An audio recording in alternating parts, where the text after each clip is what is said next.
Eh bien bonjour à tous, j'espère que vous allez tous bien. Donc dans cette vidéo on va parler de ce qui a été fait donc du coup sur la 205 qui est juste derrière moi qui là est dehors. Et parce qu'il faut que je fasse un gros coup de ménage dans le garage forcément. Là c'est un peu la guerre donc là il faut vraiment que je range.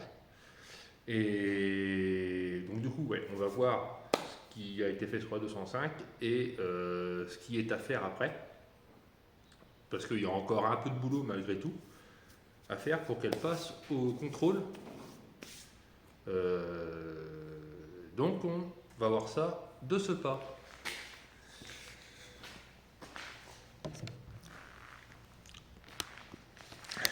Donc le 205, donc voilà, donc je l'ai mis dehors.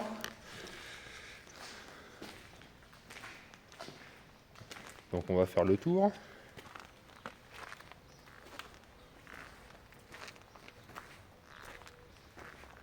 Avec sa belle face avant.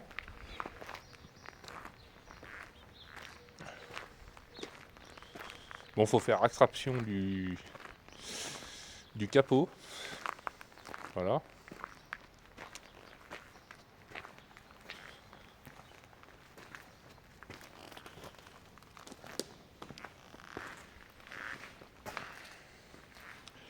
Donc c'est pas une voiture parfaite, certes, mais comparé à l'état dans lequel je l'ai récupérée, je suis vraiment content. Ça a quand même une sacrée gueule, hein, faut dire ce qui est. Avec ces deux anti-brouillards. Alors je tiens à le dire, ce n'est pas, donc du coup, c'est des feux que j'ai acheté donc sur Amazon. Et c'est bien marqué, ce n'est pas des longues portées, c'est des anti-brouillards. Donc, parce que à la base, je sais même pas si le 205 est équipé de phares comme ça, c'était des longues portées ou anti-brouillard. Si vous pouvez me dire en commentaire si vous le savez, je serais curieux. Je sais qu'il y avait beaucoup d'anti-brouillard jaune sur les GTI de mémoire, mais sur celle-là, je ne sais pas. Donc, ce qui a été fait, donc déjà, on va ouvrir le capot. Hop là.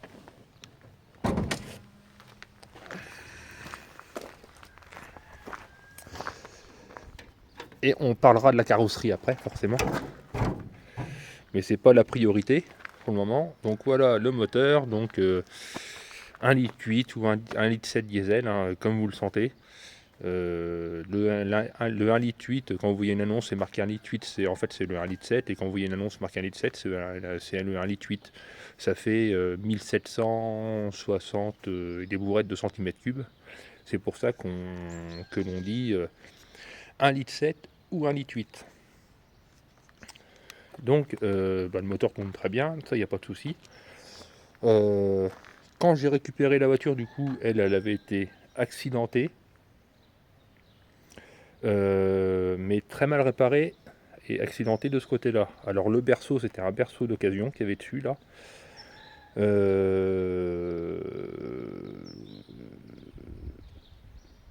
Je pense,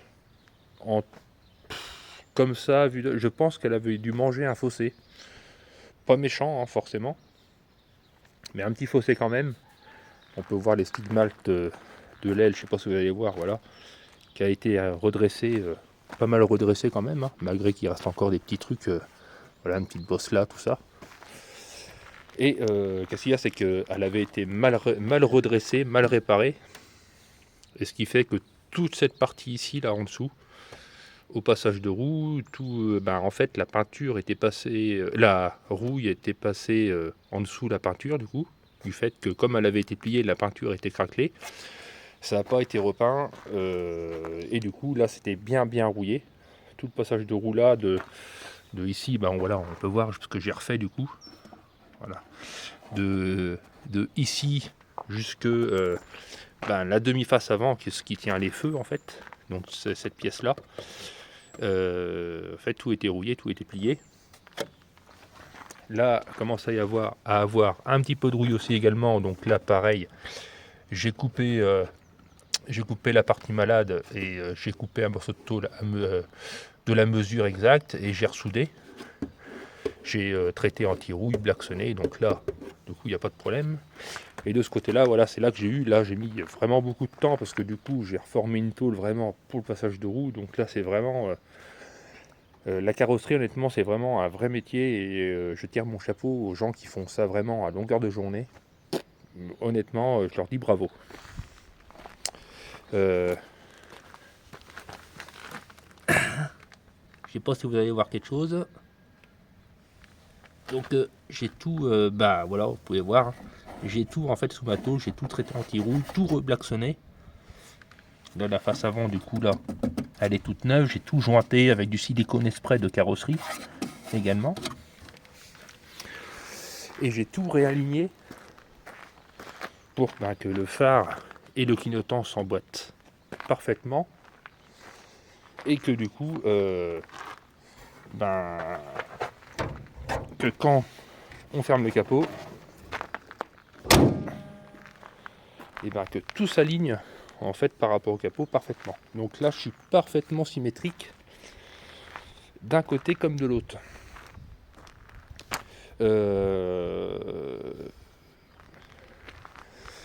Les anti-brouillards, voilà, j'ai mis installé les anti-brouillards, mais ils sont pas branchés, hein, ils sont juste installés. Le pare-choc est tout neuf, j'ai réussi à trouver un pare-choc neuf. Alors c'est de la qualité d'aujourd'hui, donc c'est du plastique, hein, tout simplement. J'ai réussi à trouver, là, faut que je resserre encore un petit peu les petits bitoniaux là qui servent à tenir les pare-chocs. Alors ça, vous allez les trouver, ça n'existe plus, mais c'est refabriqué sur la boutique du musée de l'aventure Peugeot. Il les refabrique, ça coûte 11,40 € pièce. Et sur un pare-choc, il en faut 4. Mais bon, qu'est-ce qu'il y a, c'est que si on n'a pas ça, c'est très compliqué. Donc du coup, j'en ai pris 4. Et en fait, ce pare-choc là neuf, normalement, était destiné pour la blanche qui est là-bas au fond. Mais du coup, la blanche, voilà, a servi de donneuse pour celle-ci. La jupe à l'avant, a pas spécialement de mal. Tout s'est très bien monté dans l'ensemble. La voiture est restée, je rappelle que la voiture est restée stockée pendant plusieurs années dehors. Et le problème, c'est tout ce côté-là. Donc il y a un petit peu, là, j'ai une bosse ici, alors celle-là elle est rattrapable, hein. Voilà, ici, comme on peut voir. Mais surtout ici.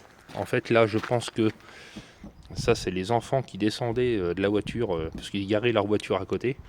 Et les enfants ouvraient la porte et bim, à chaque fois un coup de portière. Alors ça je pense que je vais pouvoir l'atténuer avec de l'efface-rayures, tout simplement. L'enlever je sais pas, mais l'atténuer oui. Mais elle est quand même bien, je sais pas si vous allez voir, elle est quand même bien un peu bosselée quoi. Donc est-ce que je prends une portière de la blanche, je la peins et je la mets à la place, voilà. N'hésitez pas à me laisser des avis en commentaire. Qu'est-ce que vous feriez vous Est-ce que vous feriez juste de redresser un petit peu ce qui peut l'être et de la laisser comme ça un petit peu dans son jus, un bon coup d'efface-rayures, un bon coup de polish sinon, et puis basta, ou est-ce que vous changerez l'aile, la portière, et enfin les deux portières du coup. Ça c'est une petite frotte ici là. Donc ça, l'efface-rayures, ça je vais l'avoir, il n'y a pas de souci. Ici. J'ai une petite cabosse juste là. Voilà comme on peut voir. De ce côté-là, il y a un tout petit peu de rayures là. Mais sinon, de ce côté-là, il y a là un petit nion ici. Je sais pas si vous allez le voir. Voilà, là. Il y a un petit nion ici. Mais sinon, de ce côté-là, en fait, elle est impeccable. Et honnêtement, j'aime beaucoup. Je suis vraiment content de voir le résultat. Donc là, maintenant, ce qui manque esthétiquement, on va dire, à l'extérieur, Le capot. Alors le capot, c'est le seul endroit où que le vernis s'est enlevé. Ça m'embête. Alors le vernis est enlevé, je me dis de le faire repeindre, mais il y a quelques petits nions. Voilà, à droite à gauche sur le capot. Est-ce que ça vaudrait pas le coup de prendre le blanc qui est là-bas et du coup de le peindre de la même teinte que la voiture là et de le mettre dessus? Je sais pas. Dites-moi aussi en commentaire ce que vous feriez. L'aile, j'ai bien envie de la changer quand même. Donc l'aile, je l'ai là-bas, donc elle est en bon état. Et qu'est-ce qu'il y a, c'est qu'il faut que je la décolle parce que les ailes sont collées aux une espèce de silicone là, à la con. Et pour les décoller, c'est vraiment une tannée. Il faut y aller au décapeur thermique avec un couteau pour glisser en dessous et petit à petit couper le silicone. C'est vraiment une corvée. Il manque là le petit liseré, l'espèce de liseré là en couleur argent inox là, comme il y a sur le pare-choc arrière. Du coup, voilà, comme ça. Bon, je l'ai, hein. J'en ai deux même. Du coup, je vais prendre celui-là qui est en meilleur état et du coup, je le mettrai dessus.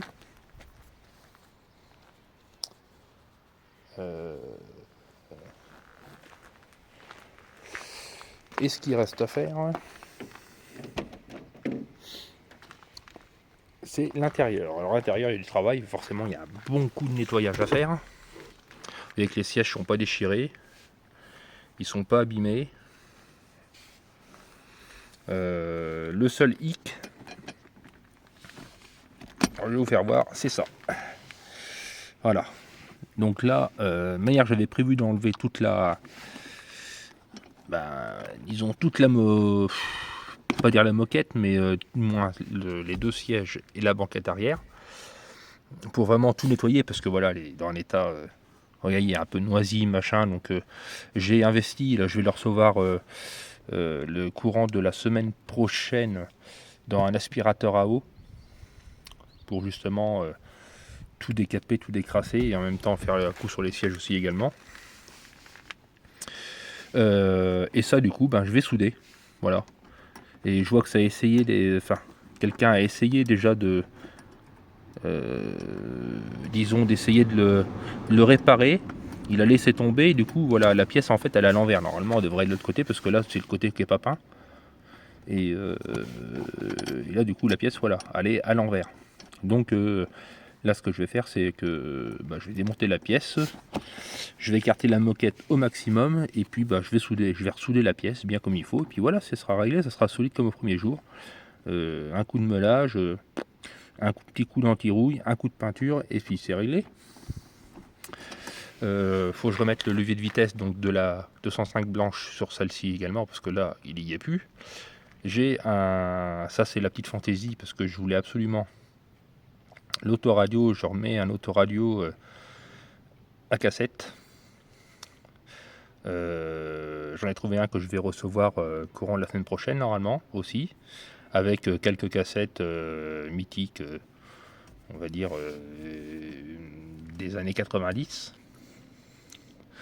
J'ai encore le bip. Là voilà, comme vous voyez, il fonctionne plus. Alors ça se trouve c'est les piles qui sont cramées. J'ai le plafonnier du coup à réinstaller. J'ai tout le bloc de cendrier qui n'est plus là. Donc, mais là je vais le prendre sur la blanche. Comme moi il est fonctionnel, il n'est pas cassé et que j'ai même la cigare qui fonctionne. Donc je mettrai tout ici. La casquette, elle n'est pas craquelée ni cassée.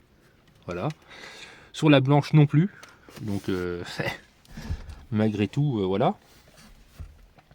Le volant, le volant, forcément, il a un peu cramé au soleil. Il n'est pas en meilleur état sur la blanche, donc là, j'ai investi et j'ai acheté une protection pour mettre sur le volant. Et surtout ici, là, j'ai trouvé une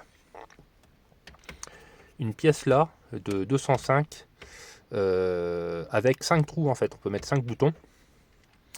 Et du coup, je mettrai un anti-brouillard comme ça de ce côté-là, avec un bouton vierge que j'ai reçu, que j'ai acheté d'occasion également. Et du coup, comme ça, je brancherai mes anti-brouillard avant, ici, comme à l'époque ça se faisait.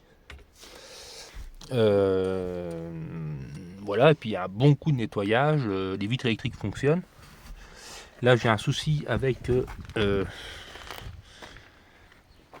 le Komodo clignotant. Bon, voilà, en plus il a fondu au soleil, donc il clique plus, hein, tout simplement. Donc ce que je vais faire, c'est que je vais le changer, je vais prendre celui-là de 205 et puis voilà. J'ai également voilà, j'ai un souci de pompe de lave-glace. Donc je pense que c'est la pompe qui est grillée qui fonctionne plus. Donc je prendrai sur la blanche qui est là. Dans le coffre, là je vais changer les vérins parce qu'ils sont un peu faiblards. Ils sont un peu faiblards. Malgré tout qu'ils ne s'appuient pas apparemment. Donc c'est déjà une bonne chose. Et bon bah le coffre hein, il est sale, mais par contre j'ai pas un pet de rouille. Voilà, tout est bien costaud. Par contre le lave-glace derrière, lui fonctionne avec la pompe aussi, également, et l'essuie-glace aussi. Donc j'ai vraiment un souci de pompe de lave-glace à l'avant. Tous les feux, que ce soit feu stop, feu de position, feu clignotant, feu de recul, feu anti-brouillard arrière, tout fonctionne à l'arrière, ça il n'y a pas de problème. Le pare-choc à l'arrière, j'ai une petite cassure là, juste ici. Je sais pas si on va le voir. Voilà, juste là. Et ça, du coup, ça a été tordu suite à un remorquage, je pense. Donc ça, je vais le détordre. Et puis, ben voilà, puis il y a un bon gros nettoyage. Voilà, il y a l'habillage de la porte. Je pense qu'il manque un truc dessus. Enfin bref, je vais voir comment c'est fait sur la blanche parce qu'il y a la languette qui s'est. Voilà, en fait, il est pas passé au bon endroit. Donc je vais voir comment ça se met et régler ça ce problème. Mais voilà, il faut vraiment que je la dépouille toute en fait à l'intérieur et puis tout nettoyer, tout remettre bien propre comme il faut, nettoyer les carreaux, nettoyer tout ça là, toute cette merde là.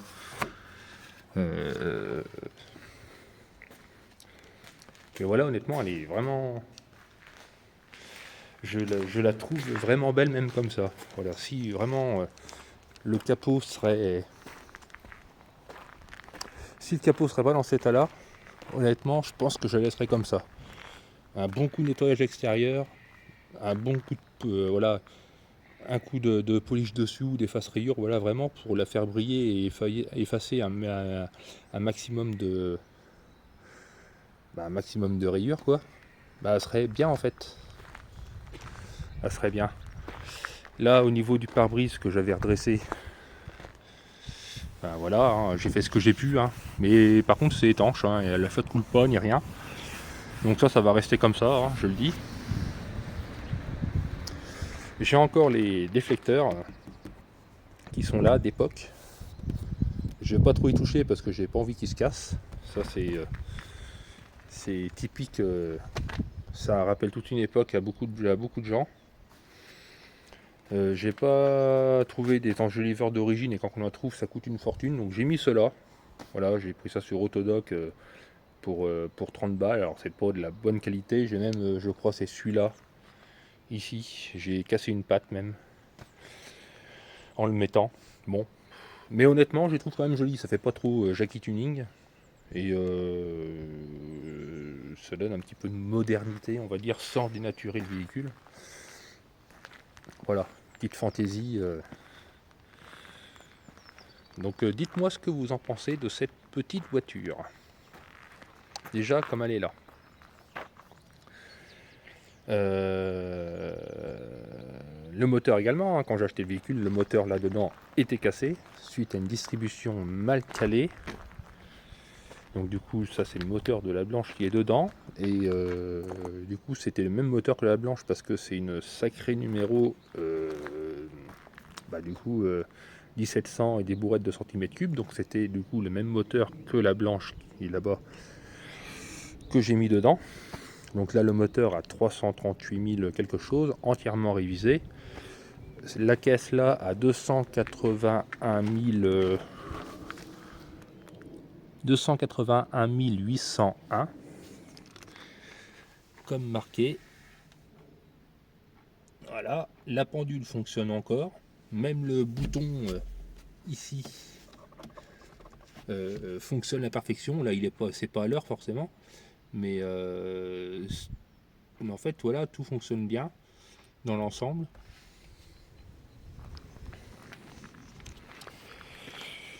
Donc voilà ce qui est fait sur cette voiture et bah, du coup tout ce qui reste à faire.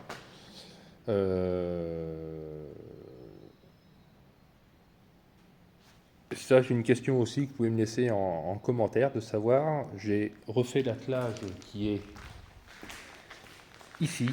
Donc c'était l'attelage, c'est un attelage d'origine Peugeot parce que du coup la prise, c'était, il y avait la plaque, voilà. Ça, c'était la prise d'origine Peugeot. Donc le véhicule a été acheté avec l'attelage. L'attelage, je l'ai refait, voilà, il est traité anti-roue, tout ça repeint, donc il n'y a pas de problème. Avec la boule qui est ici. Voilà. Le panier de la roue de secours. La roue de secours qui est juste là, au bout de mon doigt. Donc voilà, et la question est, est-ce que je mets l'attelage sur la 205 ou pas? Est-ce que je le enfin, du moins, est-ce que je le remets ou pas? Voilà, dites-moi en commentaire si vous remettriez l'attelage ou pas. Pour les plaques, parce que je connais, il y en a, ouais, il n'y a pas de plaques. Alors les plaques, je les ai, là je les ai pas mis parce que c'est parce que j'avais enlevé les pare-chocs, tout ça, donc il n'y avait pas besoin. Et les plaques étaient foutues. Donc je les ai refaites, je les ai avec les rivets, enfin voilà, tout qui va bien. Donc au moment voulu, quand j'irai passer la voiture au contrôle technique, je remettrai les plaques. Et puis bah voilà quoi en fait. Hein. Une fois qu'elle sera prête, passer au contrôle. Après on s'occupera de la partie esthétique extérieure. Pour l'instant c'est pas la priorité. La priorité pour l'instant c'est qu'elle passe le contrôle, donc que tout fonctionne, que tout soit conforme. Et le but, on va dire, de la manœuvre après, parce que celle-ci est 95, donc elle sera, je pourrais la mettre collection l'année prochaine. Et le but, c'est que celle-là, de la mettre en collection. C'est pour ça que j'essaye de rester vraiment vraiment à l'origine du véhicule, pour que j'ai le plus de chances qu'elle passe collection. C'est ça l'idée.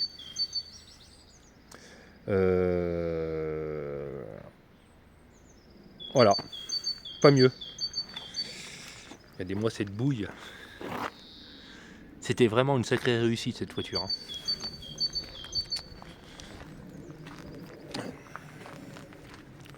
Même s'il y en a qui la critiquent parce que voilà, c'est qu'une 205, mais c'est vraiment.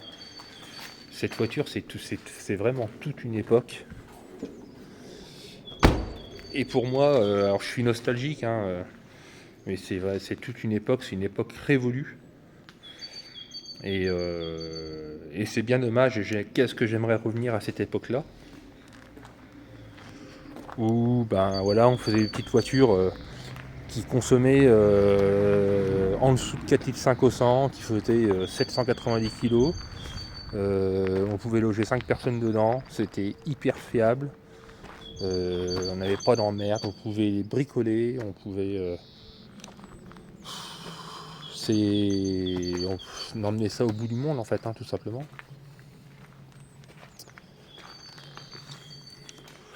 Donc voilà, et une fois celle-ci terminée, il y aura un autre projet après. Mais je vous en dis pas plus pour le moment. Mais voilà. Donc voilà pour cette vidéo de présentation, on va dire, de la voiture, de ce qui a été fait et ce qui reste à faire. Donc il y a encore du boulot, ça reste, on va dire que là on est plus dans la finition, mis à part la crosse du siège conducteur qui est ressoudée. Après voilà, ça reste de la finition on va dire, mais il n'y en a plus pour tellement longtemps. De manière j'ai dit que je la passais au contrôle pour le printemps. On est le printemps, elle est presque finie. Donc normalement je vais tenir mes engagements. Mais de manière je vous tiendrai au courant quand elle ira passer au contrôle et on fera un retour après le contrôle technique de savoir si elle est passée ou pas. Donc sur ce jeunes gens, je vous souhaite une bonne fin de week-end, un bon dimanche à vous également. Je vous dis donc du coup à la prochaine et à ciao, bonsoir.